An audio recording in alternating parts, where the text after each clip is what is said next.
Welcome to Connect with Rohan Dialvis. It's nice to be back with you after a couple of months.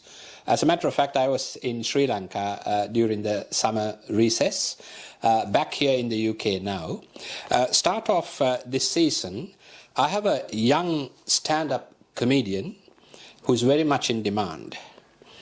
He was a regional finalist at the 2021 BBC New Comedy Awards held in Bristol. He is Vish Ratnajothy. Welcome to this program, Vish. Thank you very much for having me. Very excited to be here. Oh, that's good. Good to have you on board. Now, you're a young comedian of Sri Lankan descent, origin. Now, you have been in the new comedy market or the arena for a few years now, but walk us through the beginning of how you came into comedy, and from there we will start the conversation. So I guess it started when I was very young, when I came to the UK. What age did you come to the UK? I was 2 when I came here. From Sri Lanka? From Sri Lanka. Yeah. Whereabouts Sri Lanka? In Negombo. Yeah. I see. So I moved from Negombo to London. Right. And then from London to Coventry. And then from London to Coventry. Yeah, walk us through. So it was a very young age. Me and my dad would watch a lot of films. He would also introduce me to a lot of comedians, and I grew up watching Robin Williams, Eddie Murphy, Jim Carrey. And from then on, I started to think I could probably do the same thing. So I used to go into my bedroom and there was a mirror, and I would used to act in front of the mirror, doing like funny faces, and just like doing accents. So what age was this then? This was about like 3 to 4. Oh, right. Very young child. Very young child, doing just silly things. Yeah. And then when we moved to Coventry, so we lived in London for a year, we moved to Coventry after that. During primary school there were talent shows, and I thought that I would do comedy in these talent shows. So I had a joke book, and I would like circle the best jokes in this joke book and edit them and change them. And I used to do these talent shows. I did it in year 5 and year 6, and I won both of those talent shows. All right. So that's where the comedy sort of started. So it was all from the comfort of your room in front of a mirror, encouraged by your dad, and then progressed it in at school. Years, did you say 4 and 5 or years 5 and 6? Years 5 and 6. Years 5 and 6. So from there, you took part eventually in the BBC New Comedy Awards. What's that gap? How do you fill that gap? So that gap was, so there was a bit of a gap between primary school and secondary school. Right. I didn't really do much comedy then, and I didn't have the opportunity to do comedy then. It was only when I went to university and I started my theatre degree, there was a module in my second year which focused on comedy. And I started to do it again, and my lecturers said that I had a natural born talent for this and I should start to pursue it. I then, for my dissertation at university, I wrote a stand-up show, and from there I took it to the BBC New Comedy Awards, where I was shortlisted out of over 1,000 comedians to perform for the West Midlands region. So yeah, I think that was the gap. That's yeah. So you mentioned the fact that you were doing a degree in what in art? It was a theatre degree. In theatre, right? Now, coming from a conventional Sri Lankan background, well, I suppose all Sri Lankans are conventional when it comes to education. Did you have any family pressures of not to become or not to be a comedian? So yeah, there was a lot of family pressure at the time when I was deciding what to do when I went to university, and the first thing that my parents wanted me to do was become a lawyer, because they thought that I could use my stage presence within a courtroom. So I did a law degree before I did my theatre degree. At a university in Birmingham, and I did that for a month, but I really didn't. Hold on, for a month? Yeah, just for a month. Did you not like the law? Absolutely not. Oh, that's a shame, because I come from a legal background. Right. So, yeah, Tell us more about it. So you dropped out of law. I really hope within you a month, me or give me or sue me. So what happened then? You walked out of law school. So yeah, after a month, I walked out of law school and I decided to take life into my own hands. So I started to get part-time jobs at various theatre companies around Coventry, and I used to work as an assistant director for them. And then for the last few months of my gap year, I went to America for 6 months to work at a camp, like a summer camp. And I was in charge of their drama and theatre programme for 6 months. Right. So that's what I did in America. And then after I came back, that was when I started my theatre degree at Warwick University. And that was a 3-year course. And that's when I started to do comedy again. I see. So have you completed that degree? Yeah, that degree was completed. I graduated a year and a half ago now. Oh, right. Well done. Yeah. Very much. So you now take part in comedy shows as a stand-up comedian. Tell us about the pressure, because you're standing in front of a audience, and the audience can be very pleased with what you say, as well as sometimes you might get brickbats. I mean, what's the pressure, the tension like to go in front of a huge audience and say what you say and make them laugh? I think there is a lot of pressure being a comedian. I do think it is one of the hardest jobs you can ever have, just because you have no idea what the audience is thinking about your jokes, or you have no idea what they might find offensive. But I thought it was always different with me because I never used to get nervous going on stage. I would never get nervous about seeing a lot of people in front of me. In a way, that's the reason why I go up on a stage to do what I do. I think it gives me a lot of confidence and a lot of drive to just go in front of a live audience. Yeah.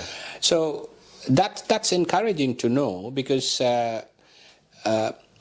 do you sort of go before you go in front of a live audience? Do you script your program in your mind, or how does it work? So yeah, the whole process of writing a show, I get as many jokes down as possible, and then from there I create this story arc and a narrative, and I slot the jokes into this narrative, and it depends on the night. So on the night I stick to this narrative as strictly as possible, but if I'm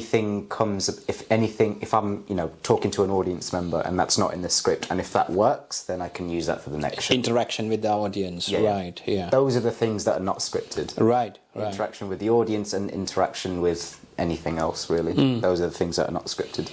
So, looking at all of this, the background, the work that you have to do before you go on a live show, I'm sure not if, but there are many aspiring comedians, not just in the United Kingdom watching this show, but in other countries, including Sri Lanka, as well as Australia, Italy, and Canada and the US.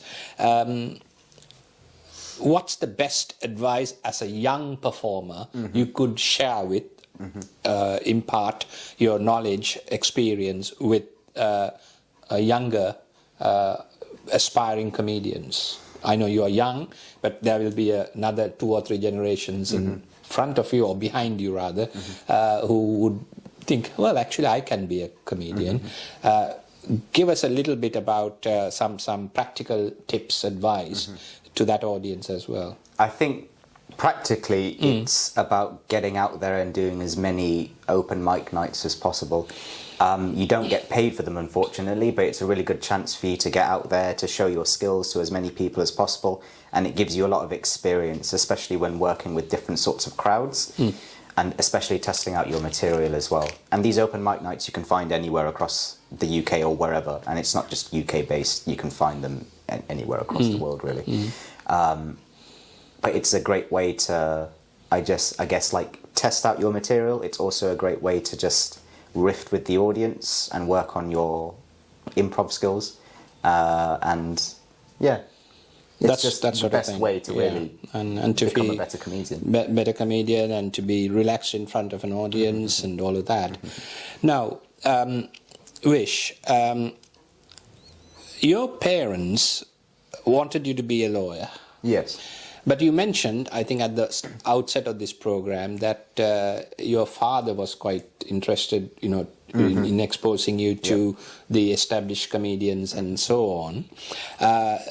Your parents come from a sort of a artistic background, or are they like, non-artistic professionals, or what are they? I think they're definitely not professionals, but they did have some sort of artistic streak in them. Dad was a big fan of films, so it was always a thing where me and him would always just watch a film, and that kind of passed on to me. And he is actually, as much as I hate to admit it, actually really funny. Oh, right. Okay. He's very funny, and he's very witty as well, so that must have passed down to me. Mum was involved in a lot of dramas in school. Oh, right. That I know of. She shows me pictures of like when she was playing different various characters in her school plays. And this was all in Sri Lanka? This was all in Sri Lanka, yeah. So it's fair to say your parents have an artistic streak, a background, not necessarily fully professional, but in the field of art, that is. Definitely. Whatever they did. And then you took it to the next level. I suppose you could have taken that as a lawyer as well. They're all actors. Sorry, I'm cracking jokes on a stand-up comedian. It doesn't look right. Okay, so now, as a person of colour, as a Brit, as a British person, what was your journey like in that segment? It was quite a rough journey, actually, because being a performer, and especially being of colour, you have no idea what a white audience will ever think of you and how they will perceive your jokes. But I guess when I started doing comedy in Coventry, where I'm from in Coventry, it's quite a diverse area. Yes. Anyway. So I was very lucky in that sense that those sorts of audiences were grateful and accepting of the jokes. It was actually what the first show that I ever written was based on. It was called My Struggle, and it was about my racial prejudice that I had gone through in my life. And I think with comedians, they turn most of their pain into their work. So you can find most of the things that have caused me a lot of racial prejudice in my life as a performer and as a person of colour in those shows. And that's why I try to make funny. So have you experienced at all, and I hope not, but you may have, an adverse comment from the audience relating to your colour, or not yet? Right, not yet, and hope not. I hope not. Yeah, but what happens if it happens? How would you react to it? Yeah. I guess it's experience. The more you do these open mic nights across the country, the more varying audience members you'll find. I think the toughest crowd I ever had was in Bristol for the BBC New Comedy Awards, where I did receive some feedback from the audience. Right. You just have to make sure that you make the best decision on stage as possible, because sometimes they're saying it when they're under the influence of alcohol, and sometimes they just want to be as awkward as possible. Sure. I guess it's finding the best time and moment to either use that to help elevate your joke or just ignore it. So, talking of the BBC New Comedy Awards and how we were shortlisted, I think there were would have been at least 1,000, if not more than 1,000 applicants. And we have seen many TV programs wherever we are in the world about new artists, how they get selected and all of that. For an aspiring comedian again, who's watching this program, to get to the BBC New Comedy Awards, etc., what's the process like? You have to apply in writing or online, or how does it work? It's all online and it's very streamlined. You just have to fill in some information about your name, your email address, all of that stuff, a little biography about yourself as a comedian, how long you've been doing it for, and they ask you to send in like a 3 to 5 minute clip, and you just submit that through, and you cross your fingers and you hope that you hear from them and back. And there's like quarterfinals, semi-finals, that sort of process as well. So if you get selected, you're already into the semi-finals. I see. and from then on, you can reach the finals, which will be televised and broadcasted. Actually, from the semi-finals onwards, it'll be televised and broadcasted. So, going forward, the future, you're still a very young man, and in your early 20s, I would say. Going forward, comedy as a career or as a lifestyle, what are your thoughts on that? How would you wish to pursue it? I think when I started, it was never thinking about how much money I'm going to make or how much success I'm going to make. I did it because I wanted to do it, and I had a very strong drive and passion to do it. And I think that's the message I'd love to deliver out to as many people as possible. If you have a strong sense and a strong passion of whatever you want to do in your life, don't ever let anyone else tell you otherwise. I think I was very, very lucky in terms of doing what I wanted to do, and finally getting my parents on board and being a part of the team as well. It was a very, very lucky circumstance, and I'm very blessed. And I think to go forwards, to keep on doing these shows, keep on having a message for the shows, to deliver it to as many people as possible. That's good. And do you have a sort of a little team that manages you, or how does it work? Yeah, we have my manager actually behind the camera right there. It's my partner. What's her name? Her name is Minnie, and she does everything in terms of social media. Right. So the reason I ask is, if somebody wants to book you for a show, how can one do that? So you can book me through the website. So that's good, Vish. We can put your contact details for prospective people who want to book you onto your show, not this show. Thank you. That's our pleasure. No worries with that. So now, parking the comedy aspects of your career, your lifestyle, there must be another part to your life as well. What do you do when you're not doing comedy? What are your hobbies? Do you work with communities, etc.? Yeah, we do a lot of community work back in Coventry. This is, again, linking to the comedy stuff, but most of the shows that we do, we partner or are sponsored with a charity, and we raise some money for those charities. So for good causes? For good causes, either that's the crisis team or the Samaritans in Coventry, or anyone that's experiencing homelessness as well. So just run past, so you take part, or you do a comedy show, and people will pay to watch you, and part of that proceeds will be donated to the charity for their good causes. That's excellent. Yeah. Or if it's a free show, then we encourage them to donate as much as possible. I see. Yeah. So if ever we have community associations, especially Sri Lankan ones, and outside as well, of course, do remember to get in touch on the information that we'll be putting on the web on this program, to get in touch with Vish and to have him on board in any fundraisings, etc. Definitely looking to expand and get more people involved, especially with other charitable organisations. So again, you're doing some good community work within the framework of comedy. What else do you do when you haven't got any, when you have some free time? I guess you'll probably find me in a cinema. Oh, okay. That's again art. Yeah, again art. I'm a very art-orientated person. Very good. Right. And well, going back to the Sri Lankan roots, you're not planning a show or a couple of shows or a number of shows in Sri Lanka? We are actually. My manager's giving me a big nod in the background here. But we are planning on doing a show in Sri Lanka sometime in the near future. I think still there's a few details that have to be ironed out and finalised. But yeah, definitely thinking about doing a show in Sri Lanka. So this will be mainly somewhere in Colombo? Or? Yes, I see. Yeah. I see. So any international comedians of not necessarily of Sri Lankan descent, but who want to link up with Vish in doing a show in Sri Lanka, raise funds for some good cause or good causes, get in touch with him.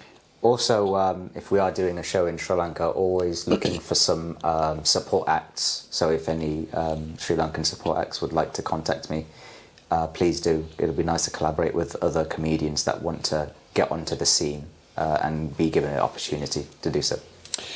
Vish Ratnajothy, thank you for being on this show and imparting your comedy skills and the know-how and all of that, as well as the good work you're doing within and outside of the community. I wish you the very best in all your endeavors, especially in a career in comedy. And we'll take it from there. I'm sure we'll meet again in a few years. Thank you very, very much. Thank you very much for having me on the show. Thank you. Thank you and goodbye.